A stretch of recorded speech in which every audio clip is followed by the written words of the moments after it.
Lectura del Quijote con motivo del Día Internacional del Libro. Primera parte del ingenioso hidalgo Don Quijote de la Mancha. Capítulo 40.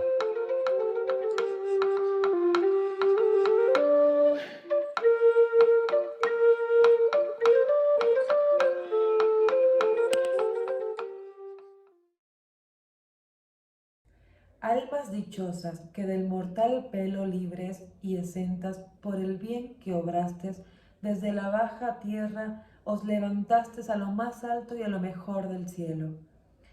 Y, ardiendo en ira y en honroso celo, de los cuerpos la fuerza ejercitastes, que en propia y sangre ajena colorastes el mar vecino y arenoso suelo. Primero que el valor faltó la vida en los cansados brazos, que muriendo con ser vencidos llevan la victoria. Y esta vuestra mortal, triste caída entre el muro y el hierro, os va adquiriendo fama que el mundo os da, y el cielo gloria. De esa misma manera le sé yo, dijo el cautivo, pues el del fuerte, si mal no me acuerdo, dijo el caballero, dice así. Soneto. De entre esta tierra estéril, derribada, de estos terrones por el suelo echados, las almas santas de 3000 soldados subieron vivas a mejor morada, siendo primero en vano ejercitada la fuerza de sus brazos esforzados, hasta que, al fin, de pocos y cansados, dieron la vida al filo de la espada. Y este es el suelo que continuo ha sido de 1000 memorias lamentables, lleno en los pasados siglos y presentes, mas no más justas de su duro seno, habrá al claro cielo almas subidos. Ni aún él sostuvo cuerpos tan valientes. No parecieron malos sonetos, y el cautivo se alegró con las nuevas que de su camarada le dieron, y prosiguiendo su cuento dijo: rendíos, pues, la goleta y el fuerte. Los turcos dieron orden en desmantelar la goleta, porque el fuerte quedó tal que no hubo que poner por tierra, y para hacerlo con más brevedad y menos trabajo, la minaron por 3 partes, pero con ninguna se pudo volar lo que parecía menos fuerte, que eran las murallas viejas, y todo aquello que había quedado en pie de la fortificación nueva que había hecho el Flatín. Con mucha facilidad vino a tierra. En resolución, la armada volvía a Constantinopla, triunfante y vencedora, y de allí, a pocos meses, murió Meamol, el Uchalí, a cual llamaban Uchalí Fartax, que quiere decir, en lengua turquesca, el renegado tiñoso, porque lo era. Y es costumbre, entre los turcos, ponerse nombres de alguna falta que tengan, o de alguna virtud que en ellos haya. Y esto es porque no hay entre ellos sino 4 apellidos de linajes, que descienden de la casa otomana, y los demás, como tengo dicho, toman nombre y apellido, ya de las tachas del cuerpo, y ya de las virtudes del ánimo.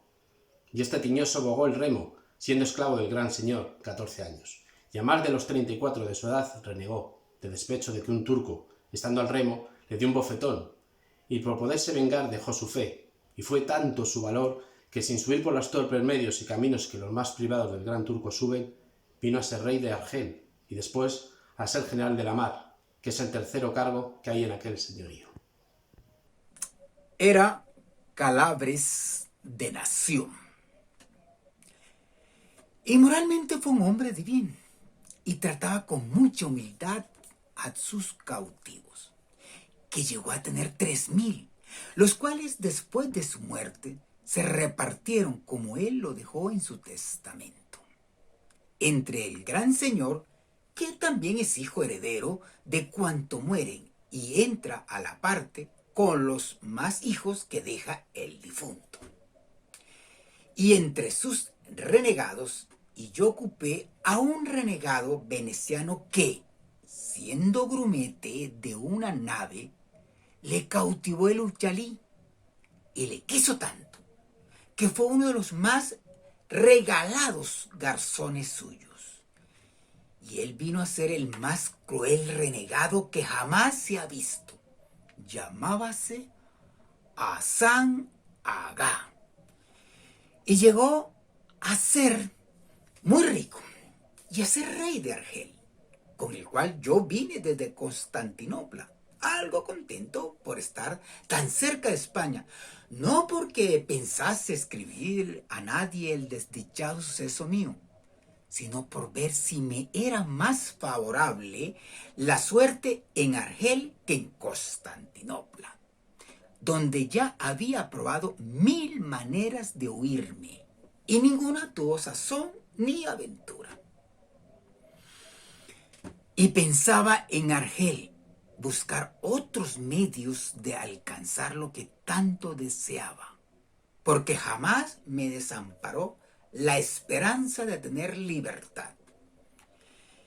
Y cuando en lo que fabricaba pensaba y ponía por obra no correspondía el suceso a la intención, luego, sin abandonarme, fingía y buscaba otra esperanza que me sustentase, aunque fuese débil y flaca. Con esto entretenía la vida, encerrado en una prisión o casa que los turcos llaman baño, donde encierran a los cautivos cristianos, así los que son del rey como de algunos particulares. Y los que llaman del almacén, que es como decir cautivos del consejo, que sirven a la ciudad en las obras públicas que hace y en otros oficios, y estos tales cautivos tienen muy dificultosa su libertad, que como son del común y no tienen amo particular, no hay con quien tratar su rescate. Aunque le tengan, en estos baños, como tengo dicho, suelen llevar a sus cautivos a algunos particulares del pueblo, principalmente cuando son de rescate, porque allí los tienen holgados y seguros hasta que venga su rescate. También los cautivos del rey, que son de rescate, no salen al trabajo con las demás chusma, si no es cuando se tarda su rescate, que entonces por hacerles que escriban por él con más ahínco, les hacen trabajar y ir por leña con los demás, que es un no pequeño trabajo.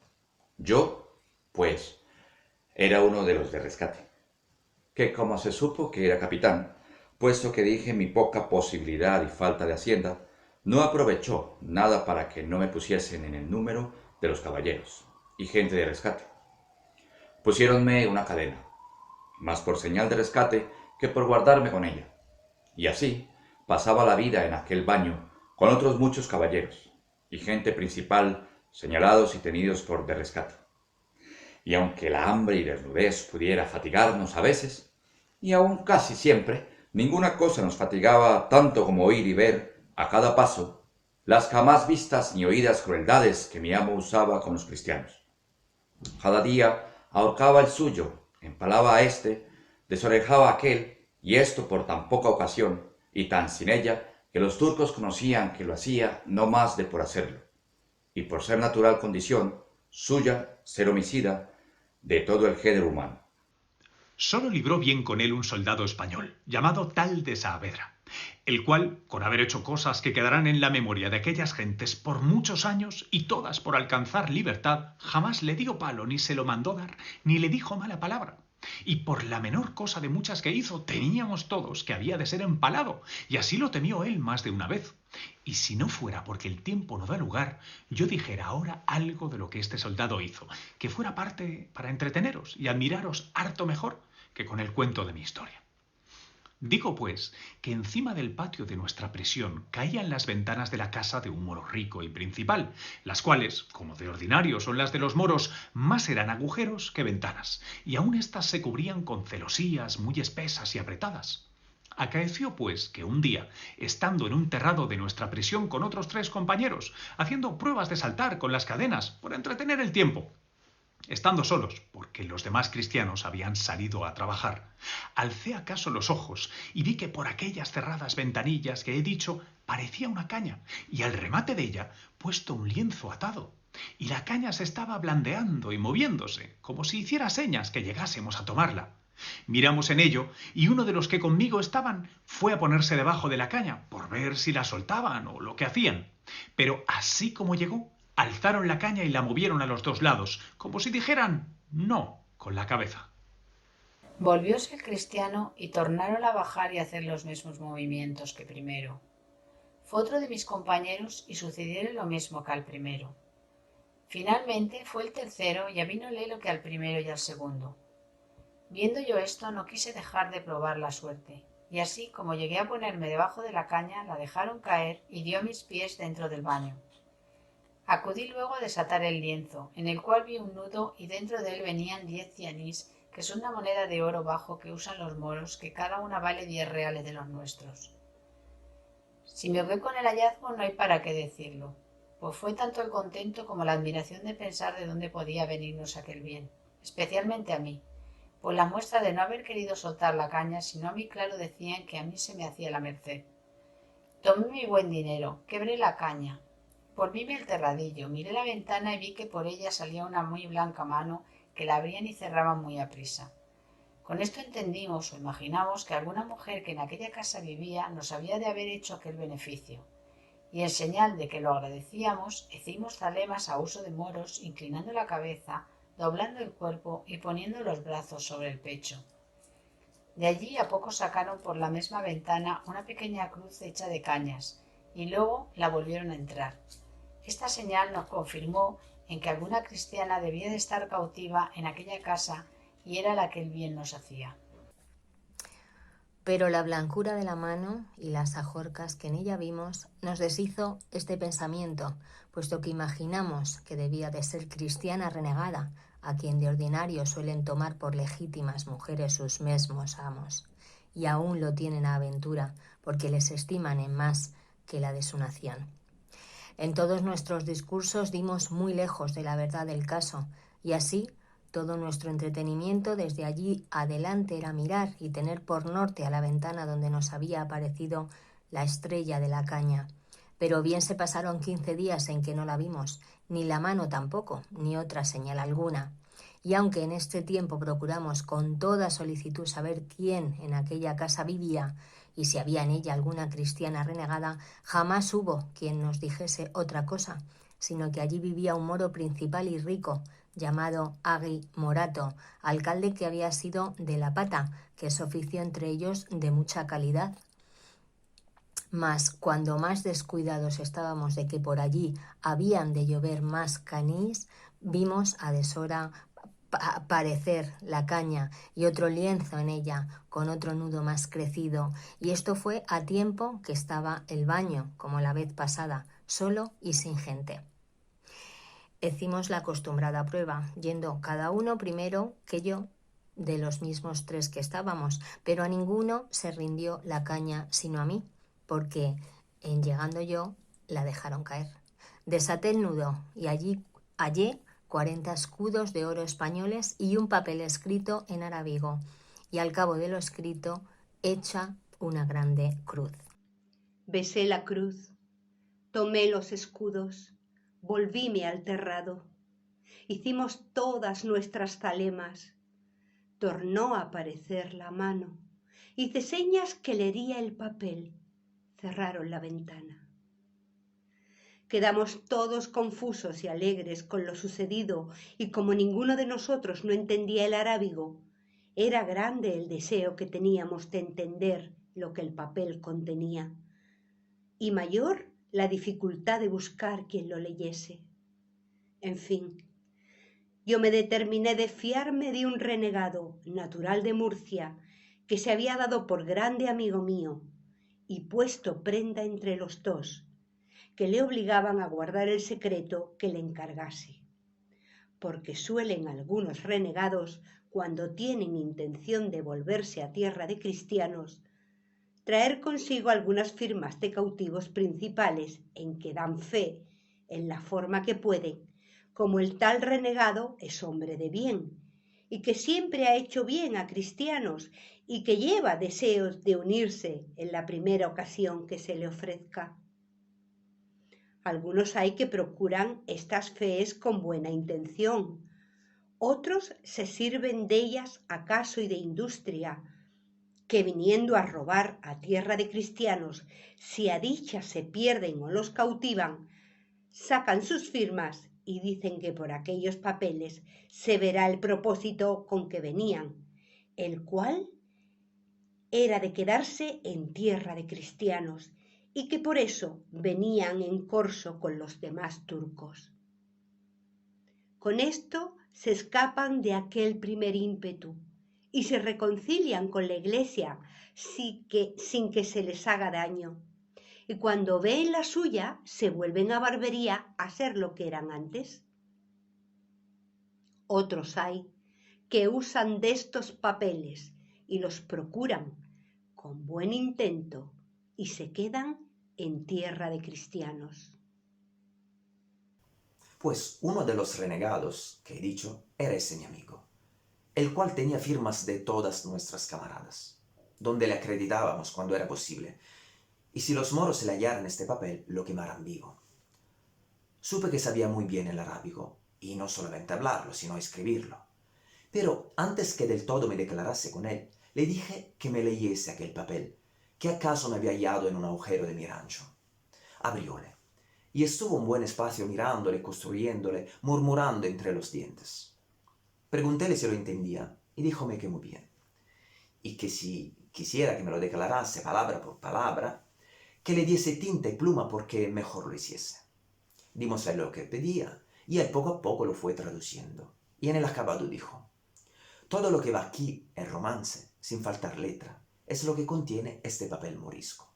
Y hace de advertir que a donde dice Lela Marien, quiere decir Nuestra Señora la Virgen María. Leímos el papel, y decía así: cuando yo era niña, tenía mi padre una esclava, la cual en mi lengua me mostró la fala cristianesca, y me dijo muchas cosas de Lela Marien. La cristiana murió, y yo sé que no fue el fuego, sino con Alá, porque después la vi 2 veces, y me dijo que me fuese a tierra de cristianos a ver a Lela Marien, que me quería mucho. No sé yo cómo vaya, muchos cristianos he visto por esta ventana, y ninguno me ha parecido caballero, sino tú. Yo soy muy hermosa muchacha, y tengo muchos dineros que llevar conmigo. Mira tú si puedes hacer como nos vamos, y serás allá mi marido, si quisieres. Y si no quisieres, no se me dará nada, que Lela Marien me dará con quien me case. Yo escribí esto, mira quién lo das a leer. No te fíes de ningún moro, porque son todos márfuces. De esto tengo mucha pena, que quisiera que no te descubrieras a nadie, porque si mi padre lo sabe, me echará luego en un pozo y me cubrirá de piedras. En la caña pondré un hilo, ata allí la respuesta, y si no tienes quien te escriba arábigo, dímelo por señas, que Lela Marien hará que te entienda. Ella y Alá te guarden, y esa cruz que yo beso muchas veces, que así me lo mandó la cautiva. Mirad, señores, si era razón que las razones de este papel nos admirasen y alegrasen, y así lo uno y lo otro fue de manera que el renegado entendió que no acaso se había hallado aquel papel, sino que realmente algunos de nosotros se había escrito. Y así nos rogó que si era verdad lo que sospechaba, que nos fiásemos de él, y si lo dijésemos, que él aventuraría su vida por nuestra libertad. Y diciendo esto, sacó del pecho un crucifijo de metal y con muchas lágrimas juró por el Dios que aquella imagen representaba, en quien él, aunque pecador y malo, bien y fielmente creía de guardarnos lealtad y secreto en todo cuanto quisiésemos descubrirle, porque le parecía y casi adivinaba que por medio de aquella que aquel papel había escrito, había él y todos nosotros de tener libertad, y verse él en lo que tanto deseaba, que era reducirse al gremio de la Santa Iglesia, su madre, de que como miembro podrido estaba dividido y apartado por su ignorancia y pecado. Con tantas lágrimas y con muestra de tanto arrepentimiento dijo esto el renegado, que todos de un mismo parecer consentimos y venimos en declararle la verdad del caso, y así le dimos cuenta de todo, sin encubrirle nada. Mostrámosle la ventanilla por donde parecía la caña, y él marcó desde allí la casa, y quedó de tener especial y gran cuidado de informarse quién en ella vivía. Acordamos en sí mismo que sería bien responder al billete de la mora, y como teníamos quien lo supiese hacer, Luego al momento el renegado escribió las razones que yo le fui notando, que puntualmente fueron las que diré, porque de todos los puntos sustanciales que en este suceso me acontecieron, ninguno se me ha ido de la memoria, ni aún se me irá en tanto que tuviere vida. En efecto, lo que a la mora se le respondió fue esto: el verdadero Alá te guarde, señora mía, y aquella bendita Marién, que es la verdadera Madre de Dios y es la que te ha puesto en corazón que te vayas a tierra de cristianos, porque te quiere bien. Ruégale tú que sirva de darte a entender cómo podrás poner por obra lo que te manda, que ella es tan buena que sí hará. De mi parte y de la de todos estos cristianos que están conmigo, te ofrezco de hacer por ti todo lo que pudiéremos, hasta morir. No dejes de escribirme y avisarme lo que pensares hacer, que yo te responderé siempre, que el grande Alá nos ha dado un cristiano cautivo que sabe hablar y escribir tu lengua tan bien como lo verás por este papel. Así que sin tener miedo nos puedes avisar de todo lo que quisieres. A lo que dices que si fueras a tierras de cristianos, que has de ser mi mujer, yo te lo prometo como buen cristiano, y sabe que los cristianos cumplen lo que prometen mejor que los moros. Alá y Marién, su madre, sean en tu guarda, señora mía. Escrito y cerrado este papel, aguardé 2 días a que estuviese el baño solo, como solía, y luego salí al paso acostumbrado del terradillo, por ver si la caña parecía que no tardó mucho en asomar. Así como la vi, aunque no podía ver quién la ponía, mostré el papel, como dando a entender que pusiesen el hilo, pero ya venía puesto en la caña, al cual até el papel, y de allí a poco tornó a aparecer nuestra estrella con la blanca bandera de la paz del atadillo. Dejáronla caer, y alcé yo, y hallé el paño en toda suerte de monedas de plata y de oro, más de 50 escudos, los cuales 50 veces más doblaron nuestro contento y confirmaron la esperanza de tener libertad. Aquella misma noche volvió nuestro renegado, y nos dijo que había sabido que en aquella casa vivía el mismo moro que a nosotros nos había dicho, que se llamaba Ají Morato, riquísimo por todo extremo, el cual tenía una sola hija, heredera de toda su hacienda, y que era común opinión en toda la ciudad ser la más hermosa mujer de la berbería, y que muchos de los virreyes que allí venían la habían pedido por mujer, y que ella nunca se había querido casar, y que también supo que tuvo una cristiana cautiva, que ya se había muerto, todo lo cual concertaba con lo que venía en el papel. Entramos luego en consejo con el renegado, en qué orden se tendría para sacar a la mora, y venirnos todos a tierra de cristianos. Y en fin, se acordó por entonces que esperásemos el aviso segundo de Zoraida, que así se llamaba la que ahora quiere llamarse María, porque bien vimos que ella, y no otra alguna, era la que había de dar medio a todas aquellas dificultades. Después que quedamos en esto, dijo el renegado que no tuviésemos pena, que él perdería la vida o nos pondría en libertad. 4 días estuvo el baño con gente, que fue ocasión que 4 días tardase en parecer la caña, al cabo de los cuales, en la acostumbrada soledad del baño, pareció con el lienzo tan preñado que un felicísimo parto prometía. Inclinóse a mi caña y el lienzo, hallé en él otro papel y 100 escudos de oro, sin otra moneda alguna. Estaba allí el renegado.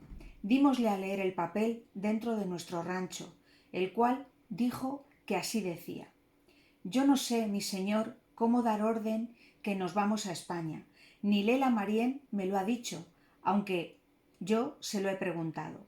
Lo que se podrá hacer es que yo os daré por esa ventana muchísimos dineros de oro. Rescataos vos con ellos y vuestros amigos, y vaya uno en tierra de cristianos, y compre allá una barca y vuelva por los demás. Y a mí me hallarán en el jardín de mi padre, que está en la puerta de Babazón, junto a la marina, donde tengo que estar todo este verano con mi padre y con mis criados. De allí, de noche, me podréis sacar sin miedo y llevarme a la barca. Y mira que has de ser mi marido, porque si no, yo pediré a Marién que te castigue. Si no te fías de nadie que vaya por la barca, rescátate tú y ve, que yo sé que volverás mejor que otro, pues eres caballero y cristiano. Procura saber el jardín, y cuando te pasees por ahí, sabré que está solo el baño, y te daré mucho dinero. Alá te acompañe, señor mío. Esto decía y contenía el segundo papel, lo cual, visto por todos, cada uno se ofreció a querer ser el rescatado y prometió de ir y volver con toda puntualidad. Y también yo me ofrecí a lo mismo. A todo lo cual se opuso el renegado, diciendo que en ninguna manera consentiría que ninguno saliese de libertad hasta que fuesen todos juntos, porque la experiencia le había mostrado cuán mal cumplían los libres las palabras que daban en el cautiverio, porque muchas veces habían usado de aquel remedio algunos principales cautivos, rescatando a uno que fuese a Valencia o Mallorca, con dineros para poder armar una barca y volver por los que le habían rescatado y nunca habían vuelto, porque la libertad alcanzada y el temor de volver a perderla les borraba de la memoria todas las obligaciones del mundo.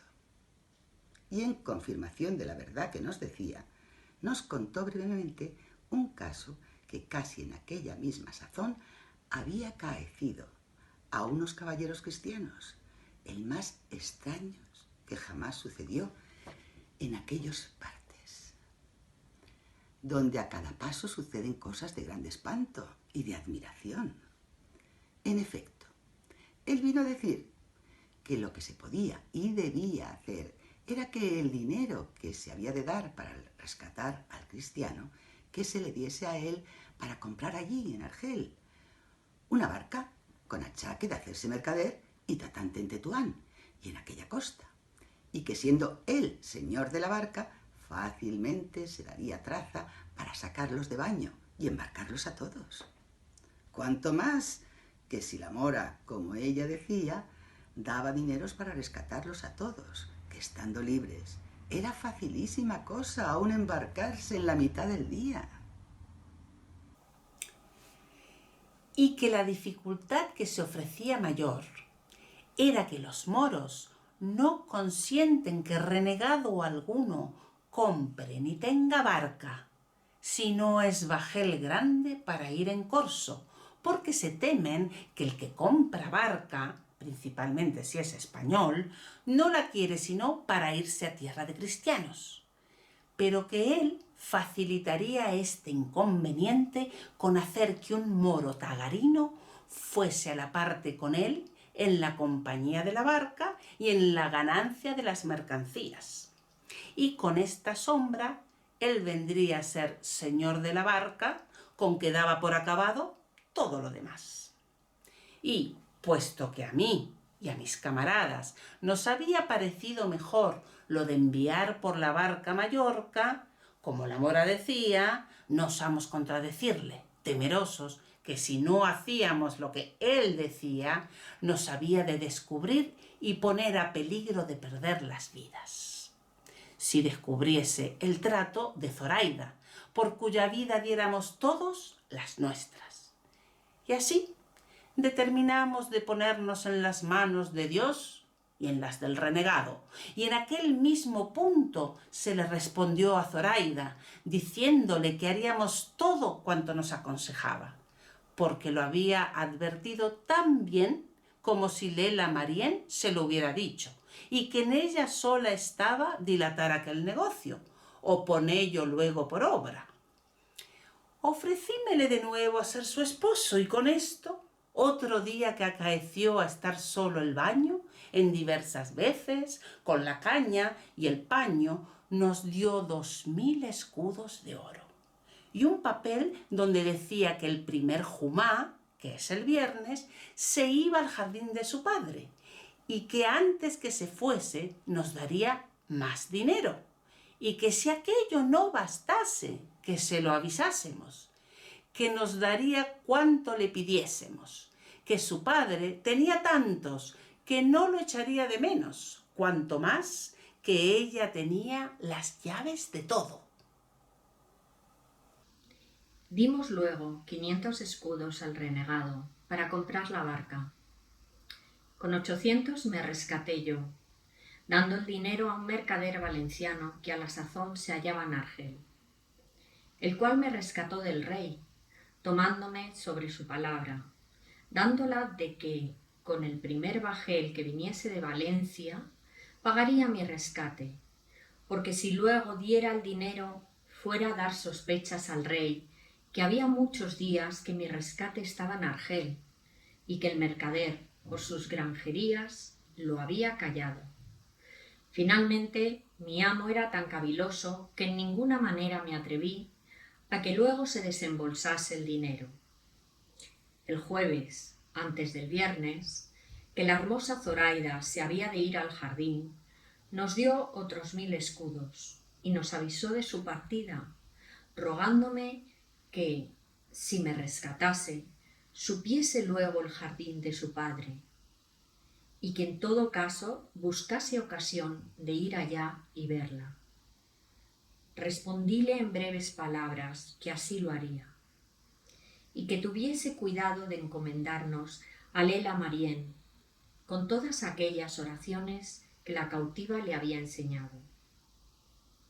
Hecho esto, dieron orden en que los 3 compañeros nuestros se rescatasen, por facilitar la salida del baño, y porque viéndome a mí rescatado y a ellos no, pues había dinero, no se alborotasen y les persuadiese el diablo que hiciesen alguna cosa en perjuicio de Zoraida.